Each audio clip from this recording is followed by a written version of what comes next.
Okay, we're live now. All set, Nate. There you go. Yep, go ahead, Nate. Good evening. I'm Nathan Malczynski, Chair of the Mills Community Preservation Committee. I'd like to open a public hearing for annual televised meeting for the CPC Committee. The Mills Community Preservation Committee will hold a remote hearing on Thursday, October 7th, 2021 at 7 p.m. via Zoom platform. The agenda with log-on information will be posted on the Community Preservation webpage 48 hours prior to the public hearing.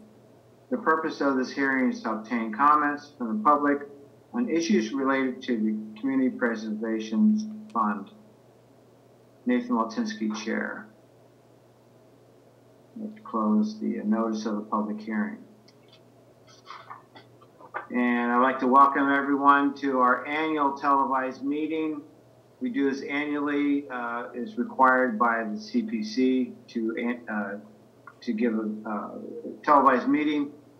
And we'd like to give an update on funded projects that we have worked on over the past year or so. Sometimes it's multiple years that we have projects going on, but this time we just have two current projects that we have worked on.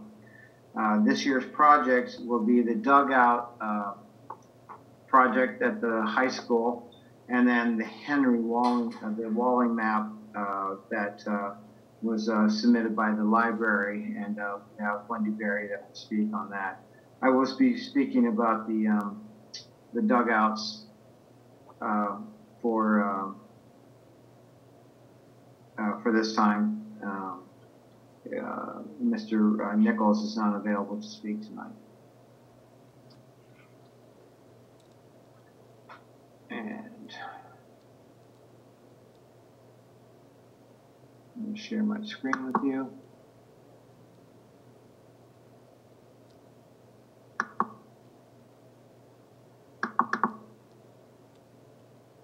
Can everyone see that? Yes.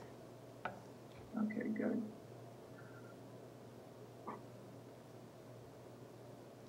Like I said, we do this every year. It's a nice way to let the community know what we spend their funding on.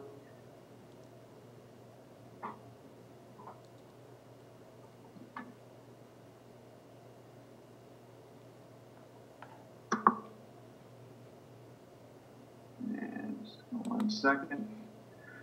Members of the CPC committee, we have a couple new members this year, and I actually added them on the member list here. So I'm the chair. We have Wendy Berry as the treasurer, Mary Ellen Disposa from the Housing Authority, Alan Handel from FinCom. Excuse me, Alan is from Planning Board, Nate, and Nicole, he took Nicole's place. Okay, yep, sorry. Jim Lerner from Conservation. Jim McKay is member at large. Sorry, we added Nicole. Aaron Underhill is from our select board. Dave Baker is a citizen at large, and Pam Mustard represents the Recreation Commission.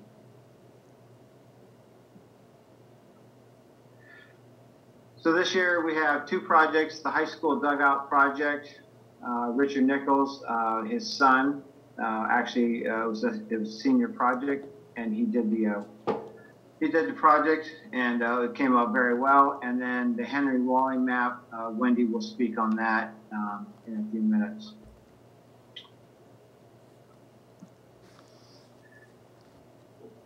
So we were given a proposal last year for a senior project to add one dugout to the senior baseball field, and there are no dugouts there, weren't any currently, and this would be for the home team. So Rich, who is a contractor, works in the contracting business, decided to help his son do this project, and we did give $10,000 towards a project from the CPC funding to fund this project. They were to raise other funds through donations and whatnot for the continuing funding of this project.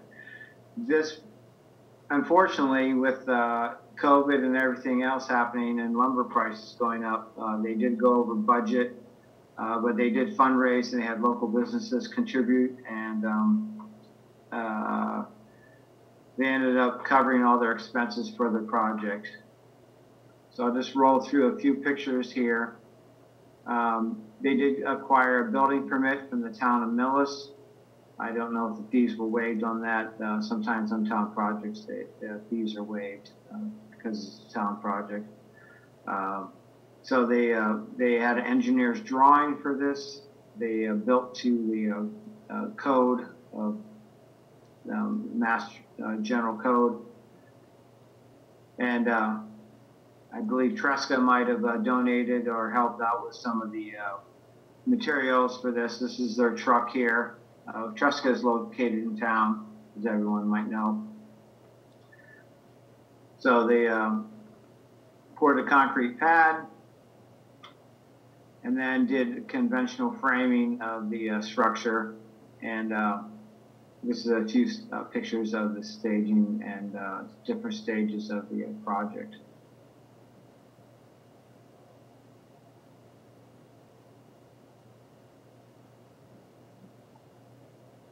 There's the rear of the structure, and they did a large overhang and a nice slope roof, so it would defer the rain away in inclement weather.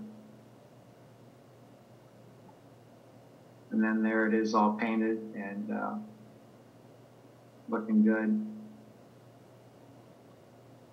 And that's your final project, the finale there. They did do a fence in front for protection of the players. The sides are open, but it's a heads-up game, and I believe there are benches in there. It doesn't show in this picture, but they do have something to sit on. It was a very worthwhile project. It benefits our town, our kids, and it can be used for multi-faceted sports as far as protection from weather. And then younger kids that can play ball there can also utilize the structure. So it's a very worthwhile project. We did meet twice on the project with Rich and his son. And his son is off to college, so he cannot speak tonight. Is unavailable, but very worthwhile, and very proud of having this project, presented to us and be able to fund a portion of this. And that's typically what we ask for, is some alternative funding for projects, but if it's not available, we do look to fund a full project, but it's always nice to have some additional funding. I believe this is the last, this is the last picture, sorry. So I'll take any comments from any of our committee members, if they have anything to say, Jim or anyone else that was part of this project. I think it was a great, worthwhile project, and it's very nice. I mean, on the back of it, they displayed the sponsors, and all Millis sponsors were put on it, including the taxpayers of Millis from the CPC funding, is mentioned on the back of the building now. Okay, excellent.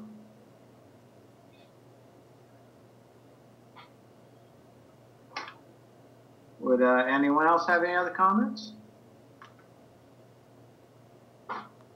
Okay. Wendy, are you ready for your discussion on the map? Sure. There we go. Okay, next we have the, I lost my place. The Walling map, which was obtained by one of the, I believe one of the library members, or was it you, Wendy? So I'll let you do the intro for this. Okay, so can you just fast flip to the next slide, I think, the one that shows the original. There we go.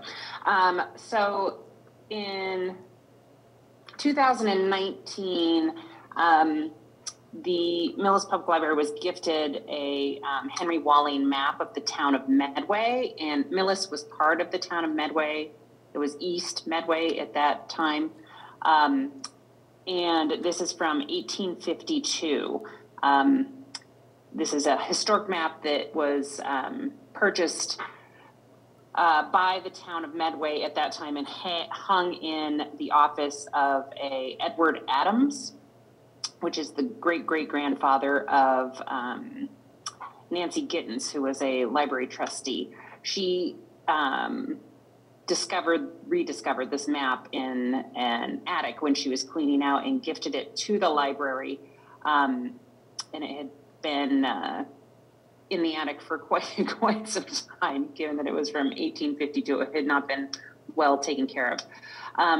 So in phase one of the project, the CPC, the trustees came to the CPC with the request to have the map stabilized. It didn't make sense, given the value of the map, to have it kind of fully restored, and it would actually take away from some of the character of the map in the opinion of the conservators. So in phase one, it was stabilized. The phase two of the project, which is what we're talking about this year, was funded in this last year, was to get it kind of archival mounted and ready for display at the library. This is right actually in the local history room of the library, and it will be hanging on the wall right there above the display case, which has some other Millis artifacts in it. So it's not currently up on the wall. We have to have some mounting done on the wall itself in the library, which has been kind of delayed by not having people being able to get into the library and work during COVID. So, but this is where it will be displayed. There were three different things we had done in phase two. One was getting the original kind of archival mounted, and so it can be displayed to the public. If you can go back to the other two maps, Nate.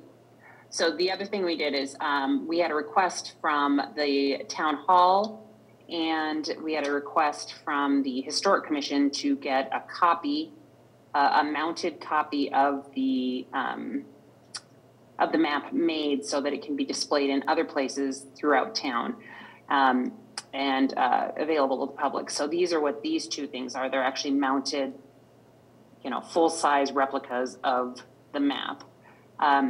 In addition, we did have, as part of this process, we had a high-resolution digitization done of the map, and we have that. It's been shared with the town, so the town has it now as well as the library, so that should something happen to the map in the future, at least we have a digital record of what the map was.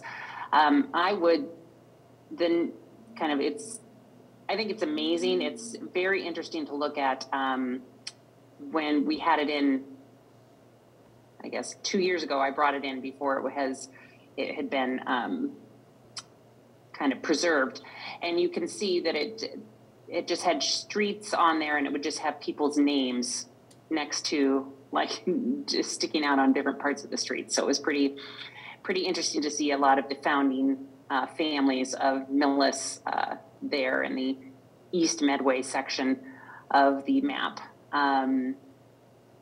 Anybody has any questions? So Wendy, I was just going over my notes here, and so we initially gave $600 for the stabilization, yep. And then phase two funding, our accounting here only has $52.20 on it. So I don't recall what we have for phase two for the funding on that.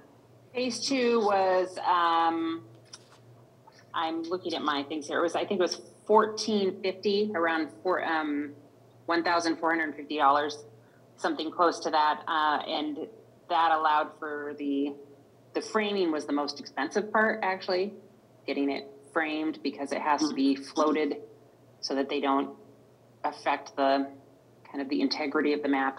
And then the 2 full-size copies, those are mounted on, they're hard mounted. So they're ready to be, like, those can be framed as well to be displayed in other places around town. Okay, excellent.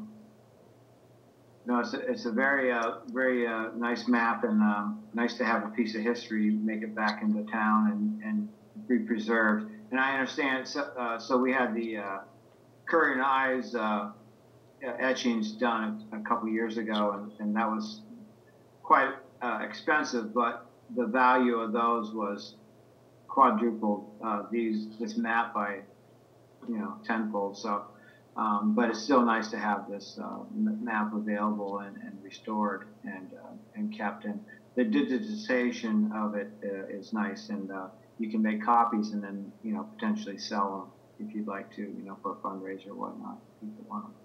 Yeah, the from the very first time when we had the conservator kind of stabilize the map, the condition it was in when it was donated was, they estimate it was about $200, $250, the condition it was in.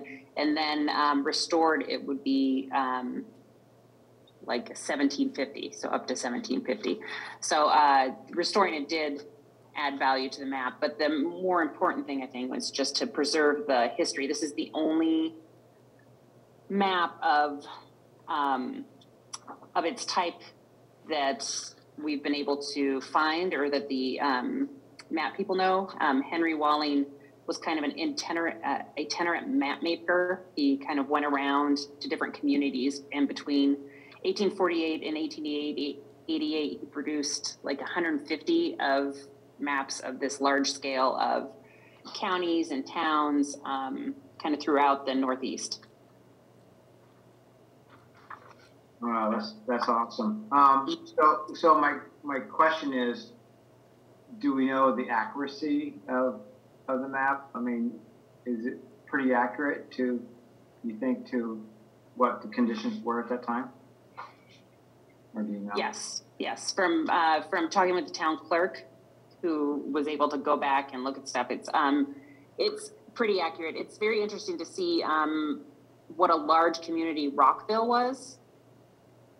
Like, you know what I mean, compared to like East Medway. Like, it was really a very thriving community on its own, like that kind of rivaled what we would call now our, town center here on Millis. So that is correct. In terms of population. Rockville was a wonderful little entity of its own, and unfortunately, things changed. But back in the day, it was kind of self-sufficient at the time, but wonderful. Would anyone else have a comment or a suggestion or anything?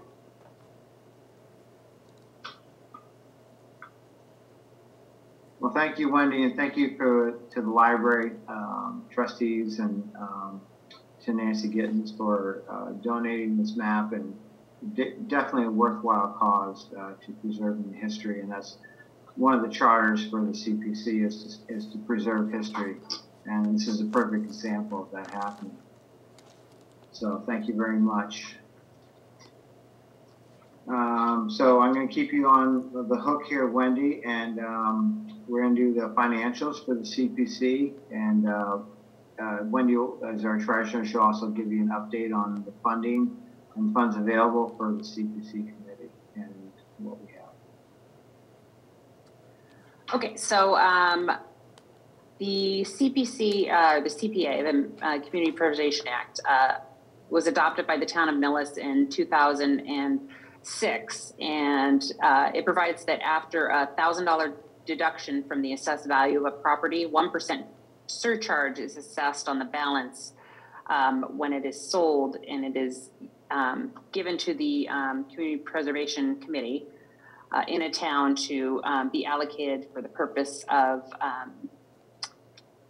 creation or promotion of community housing, preservation of historic buildings and landscapes or items, open space preservation, and recreation. And there are different requirements for that. But in terms of funding, with all the building in town, as you can imagine, the 2021 fiscal year, so last year,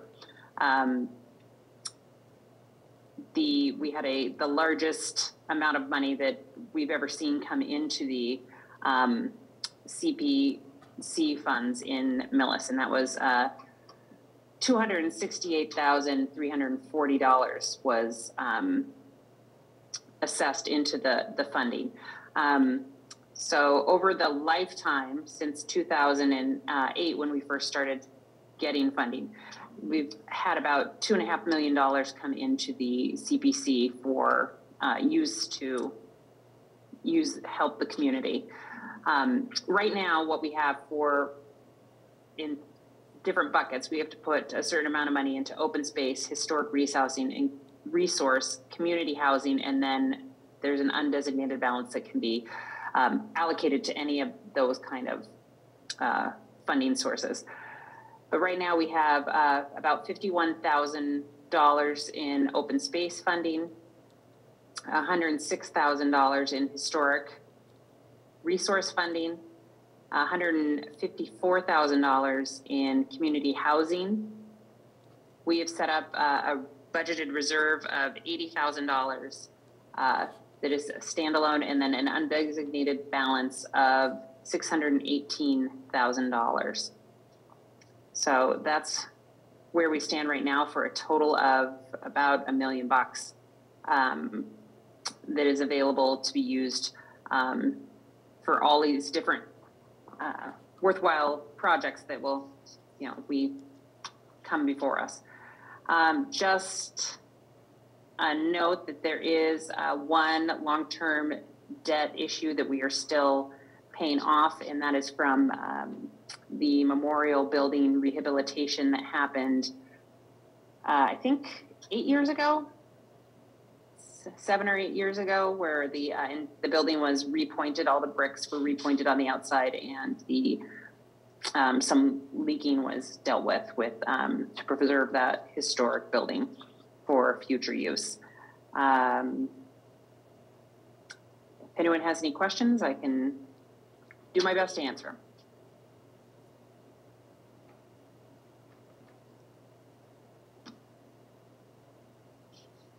I don't have any answers, but it's nice that we have a pretty good kitty of funding available. We are one of the lower end funding requests towns in the area. A lot of towns have a 3% surcharge, which is great on the end of this thing, but roughly this costs an average taxpayer maybe $50 a year per household or so. The money is very small, but the benefit is great and large, and we don't have to go back to the town for any kind of funding requests for any projects. Typically, it can come out of this funds.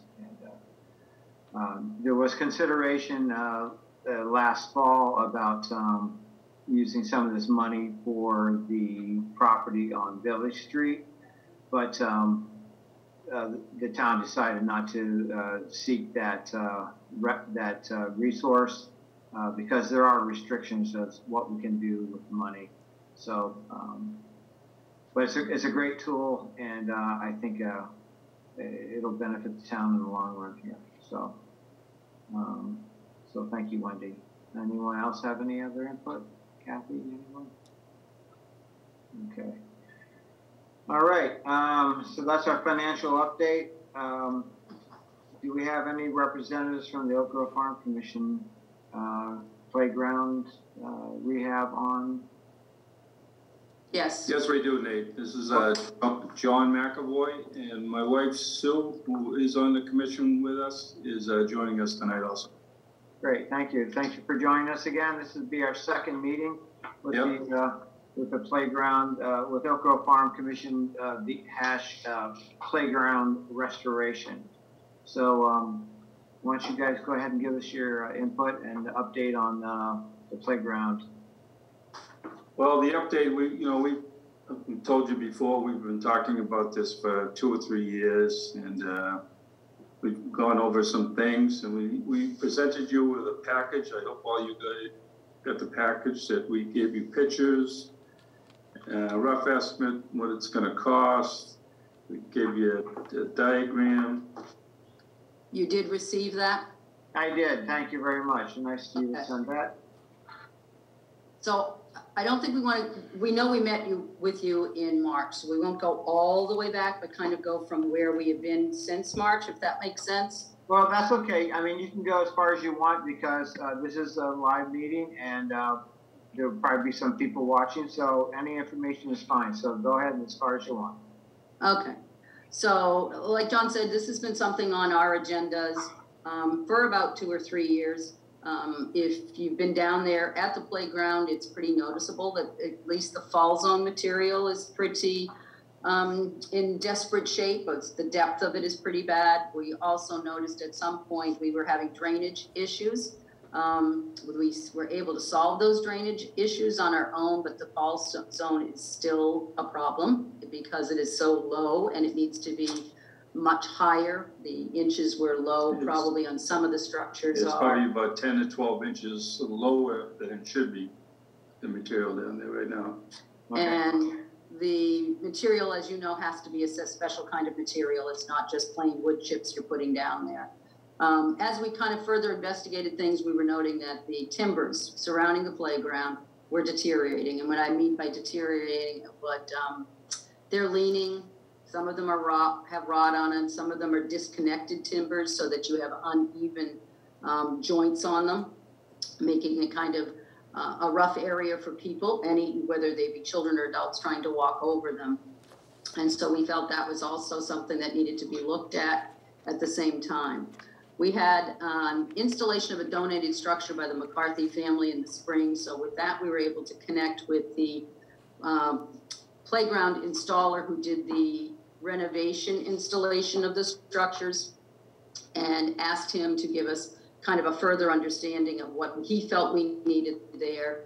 And at that point in time in the spring, he gave us a rough estimate of about $54,000. So that was a very rough estimate of what it would cost to kind of bring fall zone timbers and those things up to where we needed them to be. We started looking at the fall zone material and found that the amount that we needed was probably going to be much larger than what we originally thought. We also were looking at the types of timbers that were available. There are plastic timbers, there are wooden timbers. Plastic timbers are a significant higher cost. We did have some discussion. I know we've had a couple of questions. Have we thought about concrete around the border, rock wall around the border? That was something we had discussed. We felt at some point that that might not be the safest route to go with children around there, and we were also the playground installer. Yeah, I think we're opening ourselves up for liability if we put some rocks or something around there. So that's one of the things we did discuss.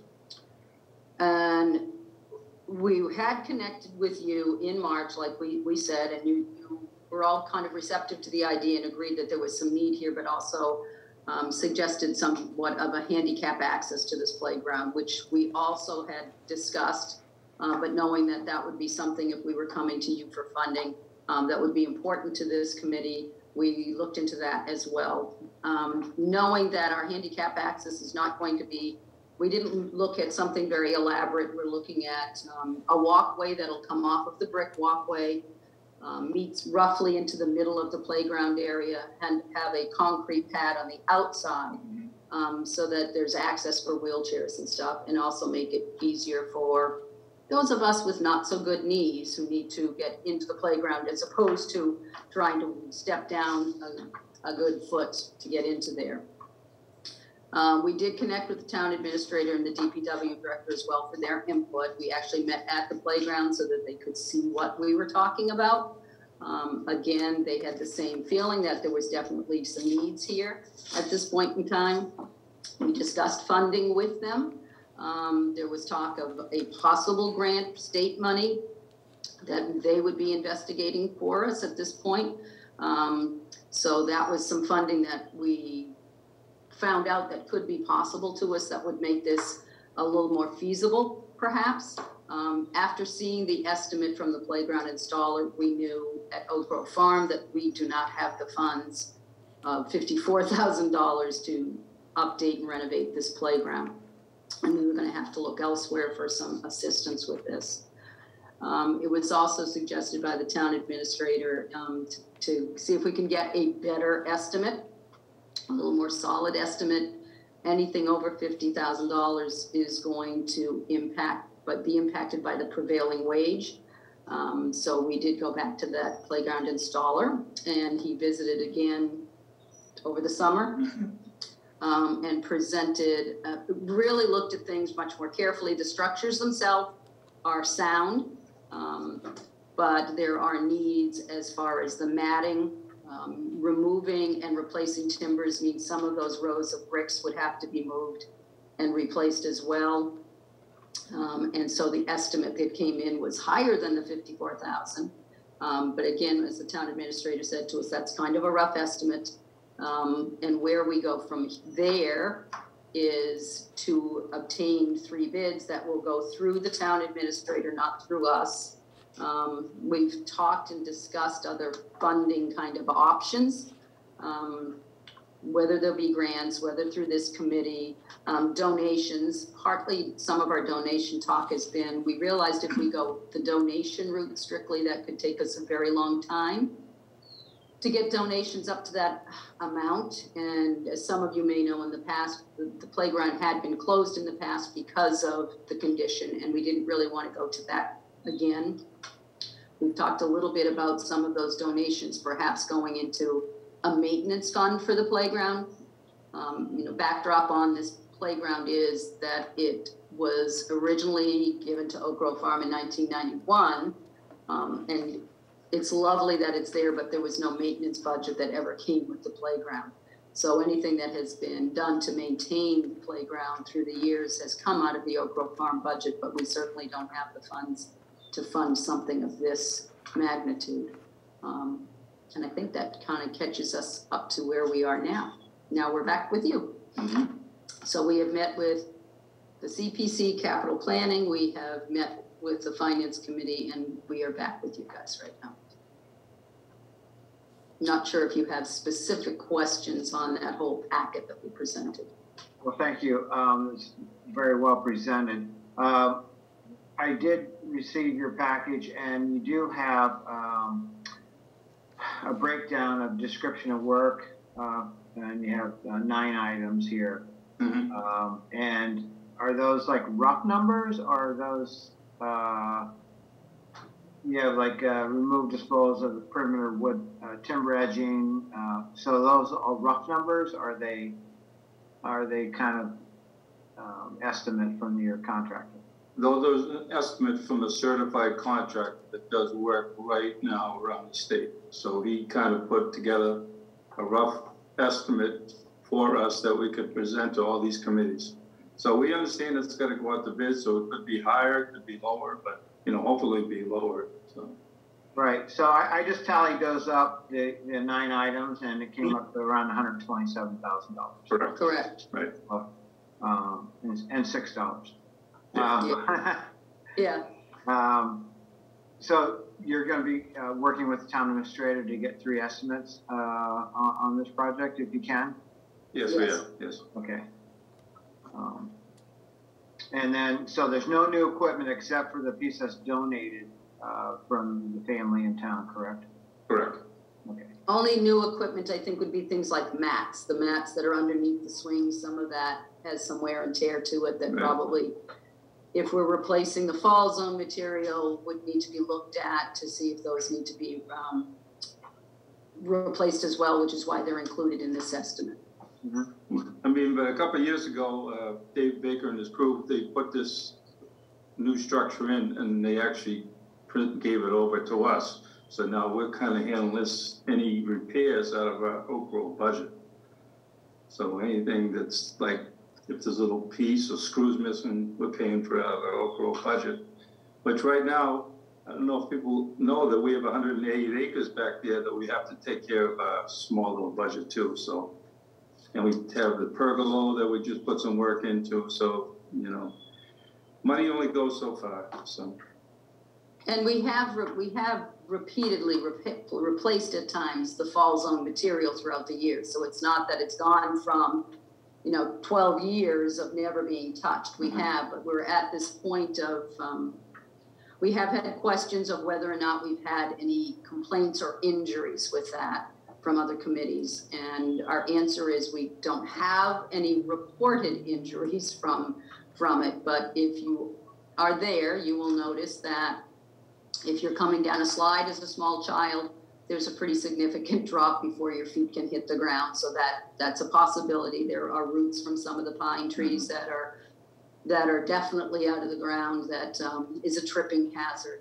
So while we haven't had reports of injuries, are we getting to the point that we could, I suppose, and we kind of at this point of, do we just throw fall zone material on it to stop that, but then you're kind of throwing some good money over bad as opposed to trying to fix what needs to be fixed correctly the first time, if that makes sense.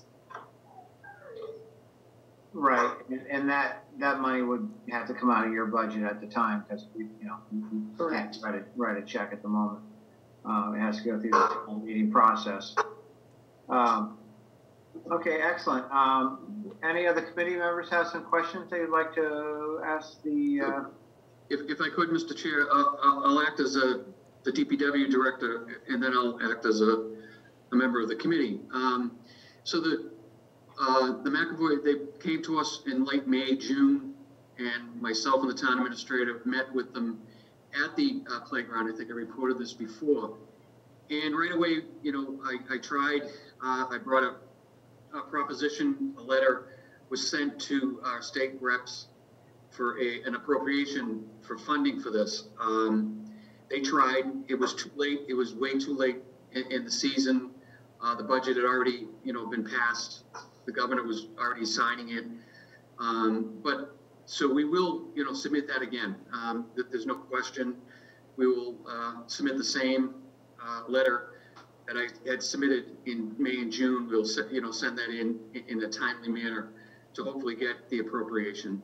And I think if we all remember, this committee sponsored the playground, and that playground, the playground committee, I think we received almost 3 different appropriations over 3 different years of $50,000 each when the playground was built at the Clyde Brown School.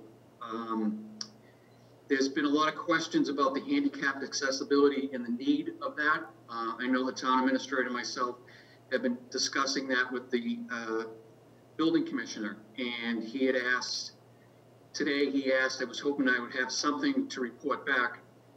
He had sent that off to town council to get a decision on that. I know that when we first discussed this as a committee, we had said that I think we pushed the handicapped accessibility on the commissioners of the Oak Grove. If it's their wish to put that in, that's fine, but I think we need to get a full decision on something like that. If it's a renovation, if it's just, and we're not even talking renovation, I think we're talking about repairs and replacement of in-kind stuff. So once we get that, we'll definitely share it with the commissioners of the Oak Grove once that decision comes back in. And I think now as a resident and a member of this committee, I will support whatever the commission is looking for to help assist them with this project. Again, I think, as Millis residents, we all look at, we've had, in the last 3 presentations, we've had different people come for a maintenance work for different projects that should be allocated through the general fund budgets. And when a commission, when they have to come and ask the town to the CPC for renovation funds that should be actually allocated through the general budgets, I think we have to look at that as a community, and I think we have to do something with that. Every time somebody comes to this body, we're looking to replace fencing, we're looking to replace bushes, picnic benches, in open space that is just not funded. And again, I think as a community, we have to look at our leaders and push them to start to take a serious look at this and finally do something about it. So again, I will support whatever they do and whatever they look for. I will assist them in doing what I can to get this project going. So Jim, one question. So as far as any additional funding, you're going to apply for that for this project, and when would that be available if we are a recipient of that? It wouldn't be available probably till July 1st. And it's an appropriation that what happens is the state reps, they call up the town administrator's office and they say, you know, what's in the interest of the town that they can get. I mean, that's how I believe we just got a sped van. I think the senior citizen van, you know, these earmarks that come from the, so it will go through and it will be approved. I believe he goes before he allows me to send it in. He sends it, you know, the select board approves it, you know, but I think we all know how this has worked. I think, like I said, every year the town does receive these types of grants. So yes, we will definitely submit it. And it will be July 1st is the date of when we can spend it. Okay, thank you. John, I'm sorry, did you have something? No, I was just going to agree with Jim. I mean, the point well taken. And we were talking about the handicap grant. We would like to see that handicap. I was just looking at the figures that we quoted. It's only $3,200 just to put a stone dust handicap ramp. I think that's actually what they call cheap money compared to if you want to put a whole concrete. We're just looking for access for older people to get down. Well, I mean, I'm getting up there too, so just to get inside the playground and enjoy it with their grandkids.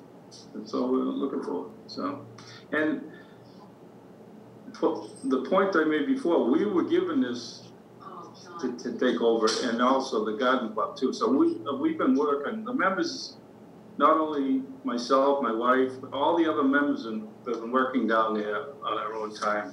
So I think the place looks pretty nice myself down there, and I'm not bragging, but You should. Well, you kind of are. I am bragging. But I thank you, Jim. I think it's a point well taken as far as the maintenance piece of things. It's, you know, when you have a playground, it's pretty hard to maintain. It's not a cheap endeavor to renovate things. And I think we do tend to not ask for very much from Oak Grove Farm, but I think knowing what our current account is carrying right now, we frankly couldn't even put the fall zone material in. So we just don't have those funds to be able to do it. Certainly not to whatever level it needs to be done. So thank you for mentioning that and for your support.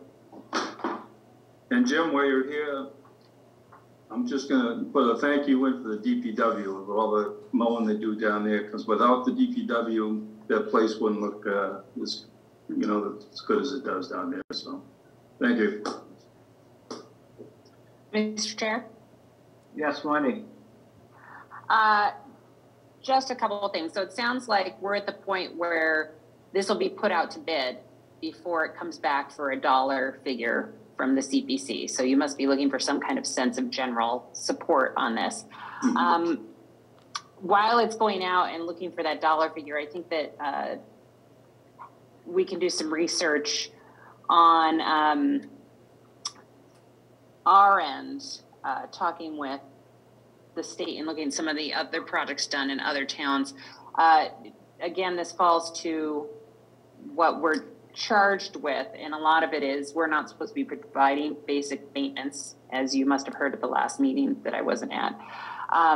But the fact that it's expanding use to and recreational opportunities to Millis residents of multiple ages and abilities is something that falls within our purview.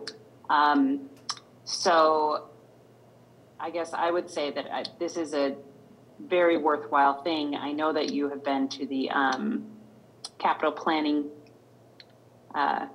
committee as well on this, talking with them about this. you know, my better half is involved in that. So, and I know that one of the reasons that my understanding that this may not be, I think it's considered a medium,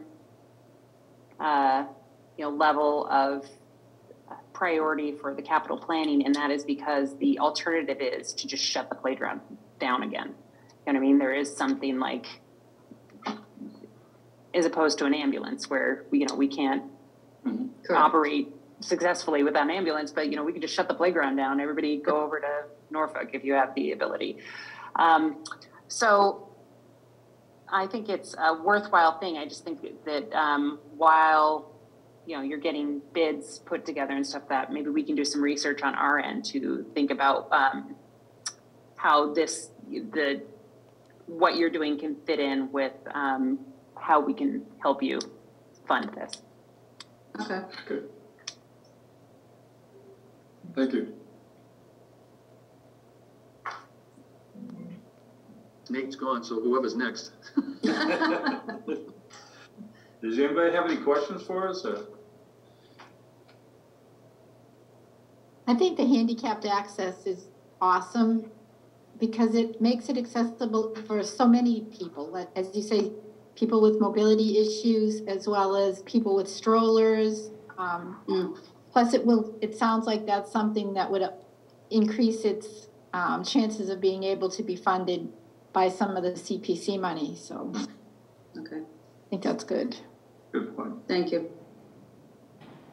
I had a question that when I was looking at the proposal, and just what you like when people bring up something else, but I was trying to think of how it ties into current trails or trail linkages, and we have all the trails there in Oak Grove itself. But in terms of tying into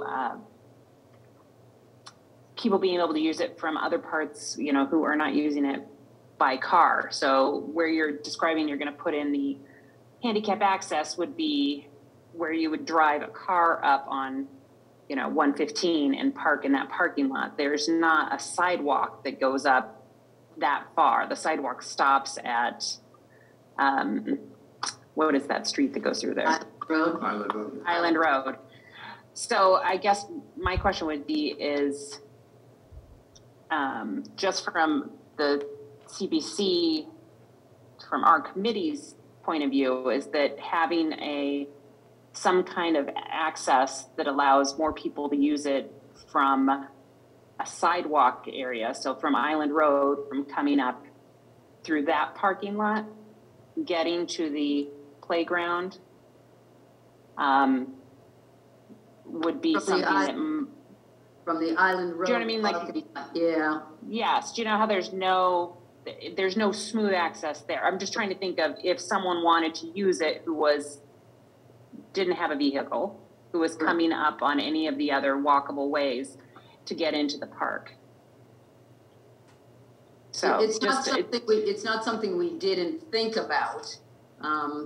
It's just the distance from that bottom parking lot to the playground is pretty significant, which means you're going to have a far greater cost to get the handicap access from. And technically, I think we would probably try and do it from both at that end, because you do have people parking at we kind of call it the top parking lot, with some handicap parking there and a brick walkway that would get them to most of where we need to be. The other hand, you're right, from the Island Road, there is really no handicap access to any area on Oak Grove from that Island Road. It's your grass. So like I said, I'm just trying to think of through our requirements as a committee of trying to link it to other, walkable paths through the town to get more people having access to it. So, Okay.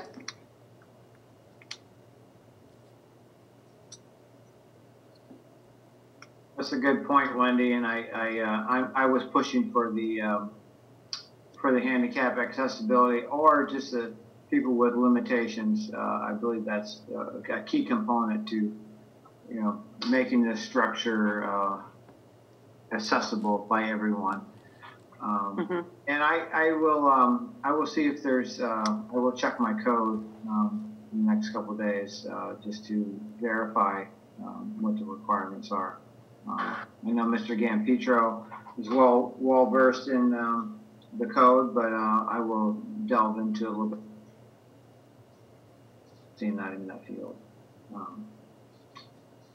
Nate, I don't know if you were here when, I know you went up to get a drink, the town council is coming up with that he requested town council to look into it, come up with a ruling. Right. And you know, is I guess a suggestion from town council, but I think that we can also decide as a committee what is best for us, you know, us as funding something that's gonna make it better for everyone that, you know, yeah, I have no problem, you know, giving a little more money to something that's going to make it more accessible, even if town council doesn't require it. That's my point. Right, but I think that for this discussion, and I agree with you, and I'm not saying not, and again, I think that's up to the commissioners to make that determination. But to get the seriousness of the timbers in the fall protection, if that's going to hold off, if we're not going to be able to fund, he just came up with I think John said $13,000 for that, and I think that's insurmountable of nothing. You know, that's nothing for the gravel walkway. 3,200, Jim. 3,200. I'm sorry. Yep. You know, for a gravel, but if that's not going to be up to standard of what a full access of which could be upwards of $100,000, because I believe that was the second quote for, you know, a cement, you know, pad being poured down there into it. I would just say, you know, can it be done in stages? Again, whatever they recommend, and I agree with you, it should be accessible for everybody. But I think this is, you know, what they come forward with should be, you know, let them propose it first. And right. When we had this meeting, talked to the engineer and the playground installer. I could be wrong, but he told me if there's an existing structure already there, you don't need a handicap ramp. But we as a commission decided while we're doing this, it'd be a good thing if we have an access point for handicapped people to get in there. So that's why we put that in. Okay. I could be wrong, but you know. Yep. No, it makes sense. And anyone else have some input towards this, towards the playground?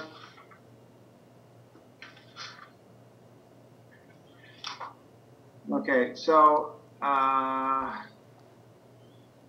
you're going to be working on a couple additional, or try to achieve a couple more quotes from vendors or contractors, and then see about if you find. We'll have to talk to the town administrator to see where he wants to go from here. Does he want to put up a bid? Does he want to get some quotes? I mean, right. So they'll do an RFP and it'll go out to bid, and but the framework has to be put in place as far as, you know, what all the requirements, what you. So we're doing apples to apples basically. What all the requirements are for the restoration of the place. One question I did have, actually, I'm asking for Dave Baker. So you did bring up doing the plastic timbers. Yes, we did. And that would be an option that maybe you try to throw in there, because you have 6x6 white southern yellow pine. Yep. In here, at $16,000 roughly, and I'd like to see potentially what it would take to do the plastic timbers. You know, I don't know the lifespan of the southern yellow pine. I mean, I'm not a fan, but I did get a quote when the commission was sifting through their options. Yep. And the plastic timbers The original would be like $6,000 more than the wooden timbers. So that was a preliminary estimate back in March of 2021 that he gave me. We picked the wooden timbers over the plastic. I mean, because we're trying to keep the cost down for everybody. Right, but longevity wise and whatnot, I think that, you know, the old quote, you know, you can pay me now or pay me later. And then you're not ripping stuff out in 15 years.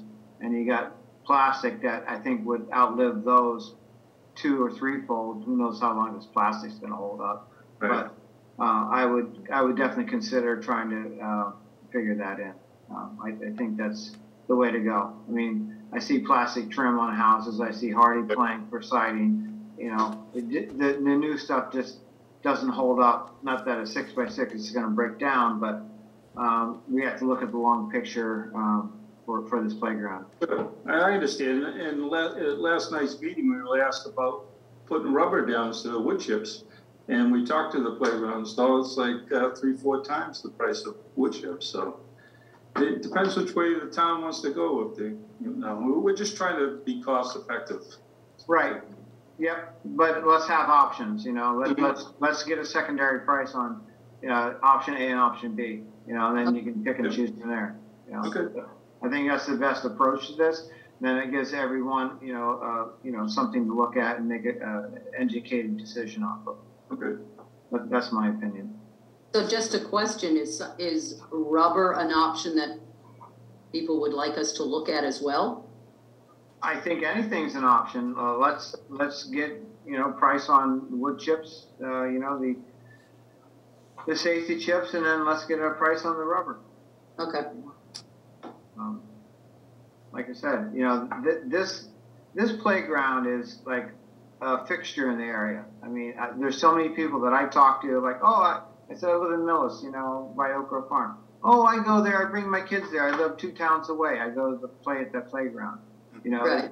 The reputation of this playground is phenomenal, and now's the time to invest some money into it and make it a staple again and make it a beautiful place.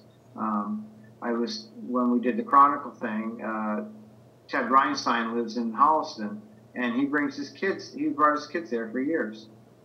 He loved it. He thinks it was great, and he knows all about Millis, and that's kind of how I got into this whole mill thing. But it's a great effort, and for us to make something happen here. So let's check out our options and move forward. I think it's great. Okay, thank you. Does any of the committee members have any other input? Kathy, anyone else? I do, Mr. Chair. If I might add, I want to just make cognizant to everyone and to the commissioners about materials such as the rubber, about the maintenance. I think the McAvoys mentioned at the FinCom last night that it was told the maintenance of this material is higher than the wood chip. Bubble gum gets on it, debris, stickiness.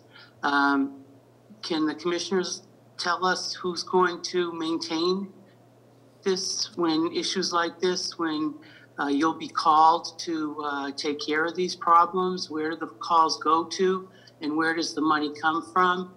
And what I'm saying, Mr. Chair, is before any sort of funds are expended, there should be a detailed maintenance plan that goes with any construction therein to relieve the commissioners of having to be over there on their own time. Sure, the commission buys the material, but it's the commissioners that are volunteering to put everything together there and fix it. And, that's not going to be forever, as you folks know, John and Sue. So let's get a maintenance plan here for the future commissioners who aren't going to be spending the time that the current commissioners spend over there. Thank you. Well put, Kathy. I know that that's an ongoing situation with everything in town.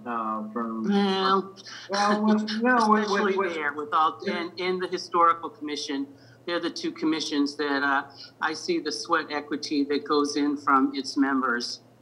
Yeah, I believe budgets need to be expanded on both the Oak Grove Farm Commission and actually for the first time in forever.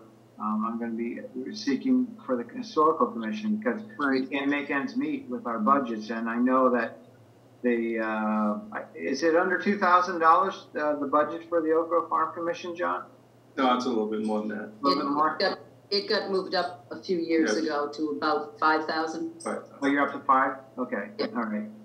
But for 108 acres of property, which means you're talking the backfields, the front fields, the trails, the trees. Playground, garden, you know, we get The soccer equipment, the parking lot, so, Yep.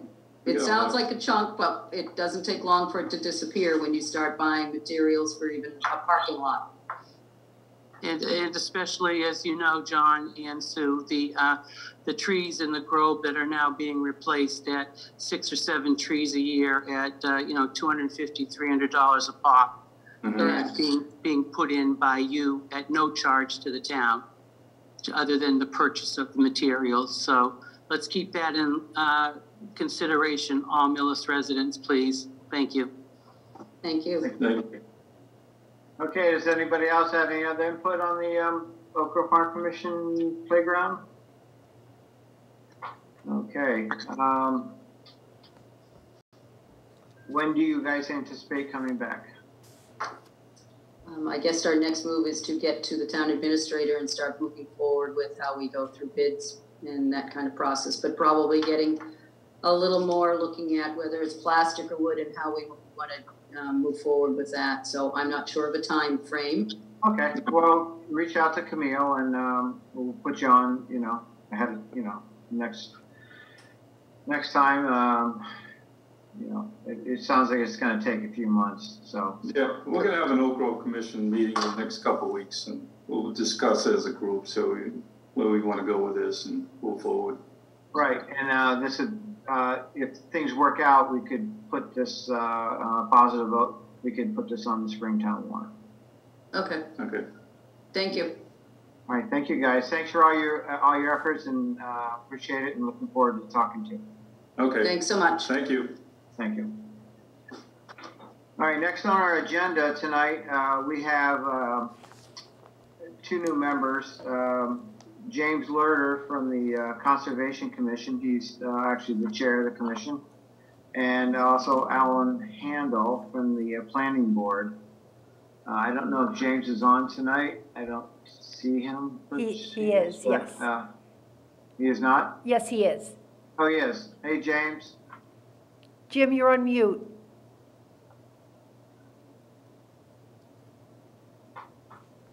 I am now unmuted. Hello, everyone. Hello, James. How you doing? So I was appointed to this commission by the Conservation Commission because we'd like to be represented on this committee, especially because we are overseers of a lot of open space in this town. You've heard from our members before asking for maintenance work, but apparently that's not part of the charges of this commission. But I just think it's important that we have representation on the CPC from the Conservation Commission. My background is I'm a scientist. I'm not a wetland scientist, but we have a very active and interactive commission that really, spends our time trying to do what's best for the town from the conservation perspective, in particular, preserving the wetlands and open space. So I'm very happy to be helping out and joining the commission and helping make decisions on the proposals. Great, thank you. How long have you been with the Conservation Commission? You know what? Camille probably knows that answer better than I do. I can't keep track of it. It's been a while. A long time, I'd say at least 8 to 10 years, maybe more. Something like that. Right. Thank you. I appreciate all the work you do and all the committee and all the volunteers also with all the other boards in town. That's what make everything work, and glad to have you on board, and I'll try to bring you up to speed, and maybe our next meeting will be in person. I thought this is the best option for tonight, is to have it in this format, but maybe next meeting we'll have it in person. Thank you. Thank you. Also, we have Alan Handel, who's from the planning board. Alan, welcome. Hi, nice to be here. Happy to be a member of the committee and look forward to helping out in whatever way I can. And a little bit of background. I'm a 20-year Millis resident. I'm a business intelligence analyst, so kind of an idea guy, getting into data and working things through that way. Just a concerned citizen and try to be involved with town government. Nice. How long you been on the planning board? Just over a year. Excellent. It's been a learning curve. You took my place. Oh, that's right. No one could actually take your place, Jim. No, not that guy. People on TV just turned it off. Watch out, they're looking for something, Jim. Awesome.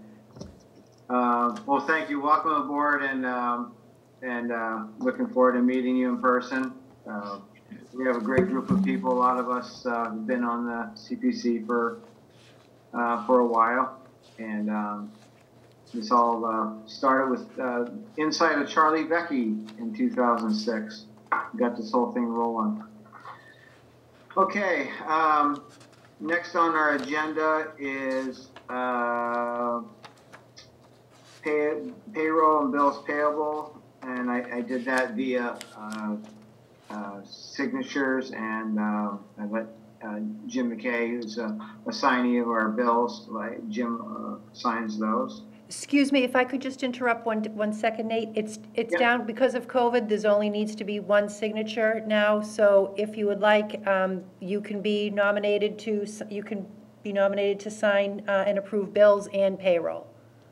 If somebody wants to make a motion for you to be the signatory for bills and payrolls for FY22. Okay, now did Jim not be able to sign before? It used to be 2 signatures, now you can just have 1. If you Oh, want. well, we could keep it at 2 because Okay. I'm not there all the time, so I think we should keep it at 2 and have Jim as the alternate? auxiliary signer of bills and payroll. That sounds fine. So I'd like to make a motion that we have 2 signatories for bills and bills payable as James McKay and Nick Malczynski for the CPC committee. All in favor? Second. Second. All in favor? Aye. Aye. Opposed? Aye. Okay, motion carries. So Jim and I will be able to sign for bills payable. Then out of practice. Would someone like to make a motion for the minutes from June 3rd? So I will make that motion for to accept the meeting minutes of June 3rd. Second. Been moved and seconded to accept the minutes from June 3rd, 2021. All in favor? Aye. Aye. Opposed? Motion carries. Fall town meeting is Monday, November 8th at 7:30, I believe. Yes. And it's going to be at the auditorium at the high school. And we do not have any articles from the CPC at this time, but we may have the playground in the springtime coming up. Anybody else have anything else? No? Well, thank you very much, everyone, for participating tonight. Nice meeting. Nice to see everyone.